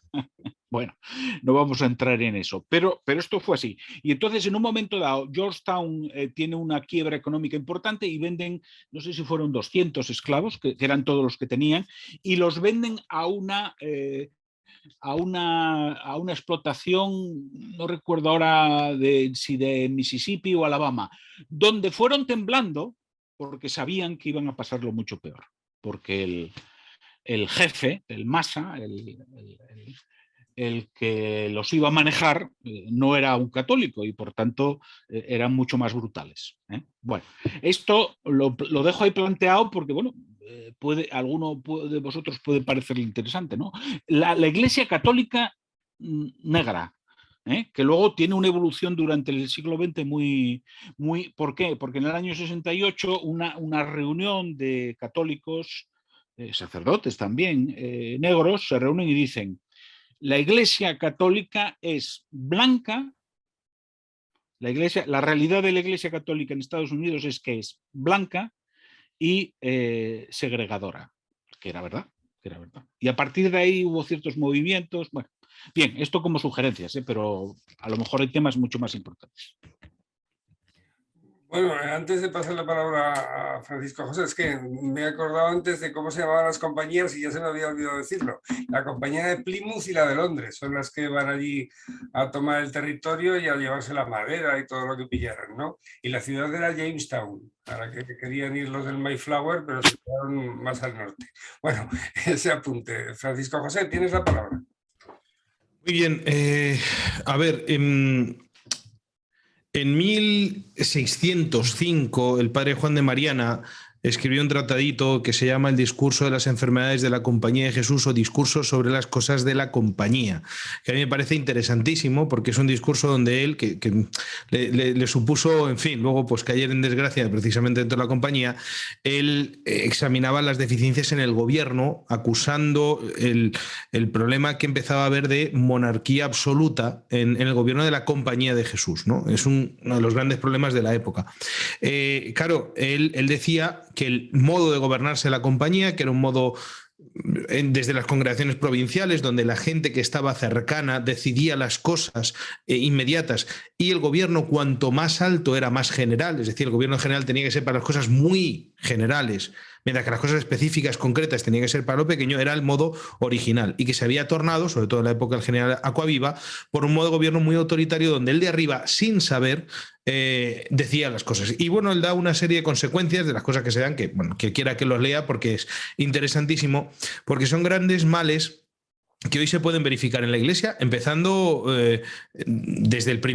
precisamente desde la cabeza, el modo del ejercicio del pontificado, y estamos hablando desde hace ya un siglo y medio, si uno quiere, pues adolece, creo, de esa tendencia absolutista que últimamente pues, ha explotado, digamos, ¿no? Y las consecuencias es que si uno lo lee son exactamente las mismas que pone el padre Juan de Mariana. Mira, por ejemplo, voy a leer una que tengo por aquí a mano, que el padre Gabriel se va a sonreír porque... Que ya no estamos en el absolutismo pontificio, estamos en el totalitarismo. Pues por ahí va la cosa, efectivamente, es el camino, es la degeneración de esa misma enfermedad, ¿no? Entonces dice, por un lado, dice el tercero, dice de los efectos, dice que no se ponen los oficios a los más dignos, sino a la gente menuda. Esto no es necesariamente malo si no fuera por la enfermiza necesidad de hacer que los más capaces se pierdan, fundamentalmente porque estorban al tirano. Eso es lo que dice en estos términos, además, Juan de Mariana sobre lo que estaba pasando en la Compañía de Jesús. Y como digo, es una cosa que puede haber ahora. Y a mí me llama la atención porque, como sabemos, ¿no? Ángel Fernández Álvarez escribió ese primer libro de la Escuela Española de Economía, que yo creo que se ha quedado ahí, yo creo que no ha habido un segundo volumen, donde habla de la influencia de Juan de Mariana en América, ¿no? Y él dice, me acuerdo que estuve en una charla, porque está también José Luis en un congreso que hicimos en Talavera sobre Juan de Mariana. Él dice que en la biblioteca de John Adams estaba el Tratado del Rey, el otro tratado escribe para Felipe III, estaba con el sello personal de John Adams como un libro suyo, que muy posiblemente había leído. Es decir, algunos dicen esta influencia de este pensamiento español, por el lado de Juan de Mariana, que no es de la Escuela de Salamanca, pero tiene mucho en común con estas cosas, este pensamiento en la configuración de Estados Unidos. Claro, Estados Unidos es un país que, con todas las deficiencias que uno puede decir, saber que no es un país lógicamente católico, que no es una fundación católica, tiene a la vez pues una serie de virtudes en el gobierno que a mí me parecen muy interesantes, y que hoy la Iglesia, hablando solamente de la Iglesia, ya no hablando del tema político, sino de la Iglesia, en Europa no están. Entonces, en Europa, si uno quiere, el modelo de Iglesia europea ha llevado a lo que se está viviendo, por ejemplo, en Alemania, creo yo, mientras que el modelo de Iglesia en Estados Unidos, que está llevando, como hemos dicho, un aspecto muy heterogéneo,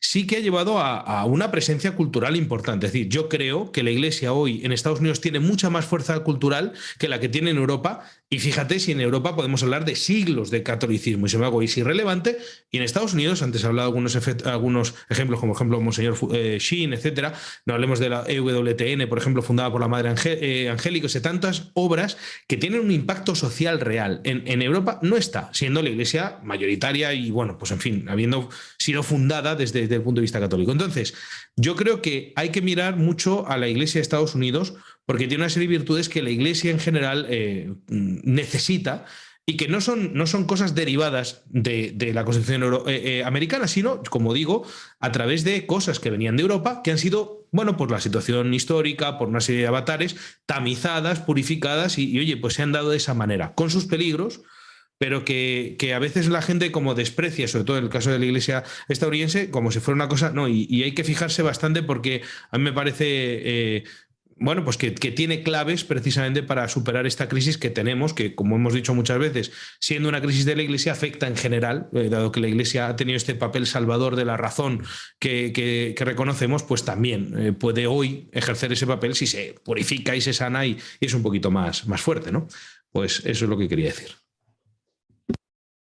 Muy bien, Francisco José, muchas gracias. Gabriel, tienes tu turno. Yo termino con, pues, lanzando propuestas. Es verdad, y tiene toda la razón Javier en lo que dice. Creo que merecería que tratáramos más de Estados Unidos. No sé si tanto también programas ya siguiendo este monográfico de los católicos, la Iglesia y el catolicismo en Estados Unidos, pero propuestas que lanzo por si algunos pueden convencer o servir de algo. No me ha dado tiempo ver, José Chu, todos los programas, porque son muchos, de la Fundación Gustavo Bueno. Entonces, hasta donde he alcanzado a ver, no sé si hay alguno dedicado a los orígenes norteamericanos de la Escuela de Frankfurt. No. Podría ser un tema interesante que podríamos tocar, porque al fin y al cabo, pues ese freudomarxismo que explota en la revolución cultural del 68 es lo que estamos viviendo hoy en día, y en el país europeo donde más lo estamos sufriendo es en España, sin duda alguna, por esa hegemonía izquierdista.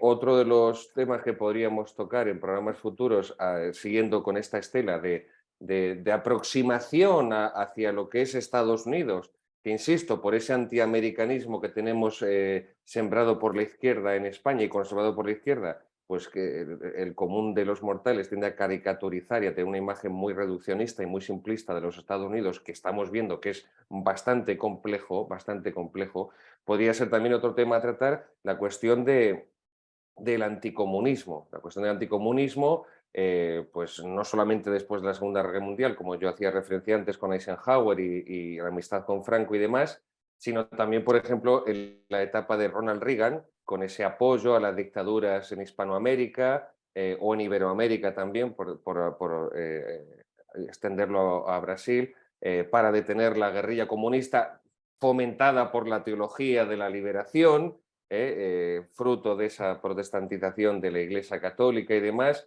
Bueno, creo que son temas que podrían resultar interesantes y que serían como distintos acercamientos para intentar comprender lo que son los Estados Unidos a nivel político, religioso, a nivel filosófico, a nivel educativo, por todo el tema universitario, y cómo pues todo el progresismo actual proviene de las universidades norteamericanas. Y concluyo con el padre Castellani, un jesuita argentino bastante tradicionalista, que fue expulsado de la Compañía de Jesús, un gran defensor de la hispanidad, del hispanismo, y que, claro, hay otro fenómeno en Estados Unidos, que es que también está creciendo la población islámica. Es verdad que más lentamente, es verdad que a raíz de los atentados del 11 de septiembre no es lo mismo ya, ya no es igual ser musulmán en Estados Unidos antes del 11S que después del 11S, pero es cierto que también está creciendo la población musulmana en Estados Unidos, y el padre Castellani ya en el año 76, 77, traza una serie de paralelos que son llamativos entre la mentalidad norteamericana y lo que es el Islam, ¿no? Y habla, por ejemplo, de la guerra santa, el yihad, o el yihad islámico para extender la fe islámica y someter a los infieles, y lo relaciona el padre Castellani con esa defensa impositiva que hace Estados Unidos de la democracia y lleva a la guerra para implantar el modelo occidental democrático. Somos todos testigos de lo que eso ha producido en Oriente Medio a día de hoy. Otro rasgo que señala también, creo muy bien, el padre Castellani, es también y a esto hacía referencia a Javier con el billete del dólar. La idea de Dios que mayoritariamente está residiendo en la mente de los norteamericanos, especialmente también de protestantes, pero también de muchos católicos liberales, ¿no? Y es la creencia en una especie de Dios inaccesible, de un Dios idea, lejano, desconocido, que no puede ser conocido por la razón, que la fe y la teología se reduce a una mera opinión subjetiva más dentro de ese supermercado de las religiones, aunque sea supuestamente, entre comillas, la opinión oficial de la Iglesia Católica, pero no es más que una en el resto, ese Dios desconocido que no se materializa, en la encarnación, que no le acompaña una filosofía del ser, una metafísica, la falta de sacramentalidad, esto que es propio del protestantismo, la eliminación del régimen sacramental, y lo vemos también en muchas, tú que eres el especialista, Joséchu, en muchas películas norteamericanas que tienen de fondo cierta vaga idea religiosa, pero insisto, es una religión, incluso que se puede hacer referencia, que es una religión cristiana, esa vaga idea de fondo, pero que es una religión en la que desaparece el régimen sacramental, el sistema sacramental, que es lo que hace, lo que singulariza y diferencia el catolicismo del protestantismo. Y termina el padre Castellani diciendo también esa primacía de la acción, que también es algo muy propio norteamericano, pues del comercio, de la practicidad sobre la teorización, y en definitiva que también explica a nivel político y a nivel económico que aunque supuestamente, teóricamente, es verdad que el sistema político norteamericano se fundamenta, como decía el padre Francisco, en esa voluntad popular, pero el poder siempre, desde la independencia en 1776, y ya termino por donde tú empezabas, Joséchu, desde la independencia en Estados Unidos el poder siempre ha quedado muy vinculado a los grandes comerciantes, a las grandes empresas y a los grandes poseedores del dinero. Tampoco creo que esto es un detalle menor. Después de la Iglesia alemana, que es la que se ha lanzado ya a velas desplegadas a protestantizar la Iglesia, la segunda iglesia económicamente más rica del mundo es la iglesia norteamericana. Lo que ocurre es, como apuntaba bien el padre Francisco, en la iglesia norteamericana es el fiel el que decide dónde va su dinero, mientras que en la iglesia alemana es el Estado el que lo reparte a la confesión católica y a la protestante. Pues si me dejáis, hago yo también unos pequeños apuntes antes de despedirme, ¿no? Al hilo de lo que decíais, ¿no? La verdad es que la guerra de secesión sobre todo es una guerra de industriales frente a terratenientes, ¿eh? No es que sea una guerra por los negros, no, en absoluto. Es que los desarrollos, los inventos, las industrias que están creciendo en el norte, pues entonces precisan de proletarios, no precisan de esclavos. Bueno, pero eso es una anotación. El tema de la Escuela de Frankfurt, interesantísimo. Bueno, todo lo que has dicho del padre Castellani, desde luego que no tiene desperdicio, ¿no? Pero por comentar una cuestión y hablar del tema del cine, que me has apuntado, cuando desembarca la Escuela de Frankfurt son casi todos judíos. Horkheimer es judío, Adorno es judío, Marcuse no sé si es judío, creo que no, Marcuse no es judío, pero bueno, la mayoría son judíos. Benjamin no llega porque... Krakauer es judío. Krakauer también es judío, exacto. Bueno, pero también paralelamente en esa misma época lo que se van es artistas, cineastas, ¿no? El tema podía ser filósofos y artistas desembarcan en Estados Unidos, ¿no? Claro, entre los cineastas también hay judíos, pero hay católicos, y protestantes, hay de todo, se adecuan perfectamente, de todas maneras, a la maquinaria. Es que la maquinaria económica de Estados Unidos se puede decir que anega todo, ¿no? Todo lo fagocita. Entonces se adecua todo lo que llega a los intereses del dinero monetarios. Bueno, es un tanto burdo lo que acabo de decir, pero yo creo que pasa un poco así, ¿verdad? Ojo, bastante. En fin, bueno, pues lo vamos a dejar aquí y hablamos del tema por si seguimos con las cuestiones americanas o buscamos otro. Bueno, en este mes o mes y pico, hasta que volvamos a vernos en este rectángulo otra vez, pues lo preparamos, queridos amigos.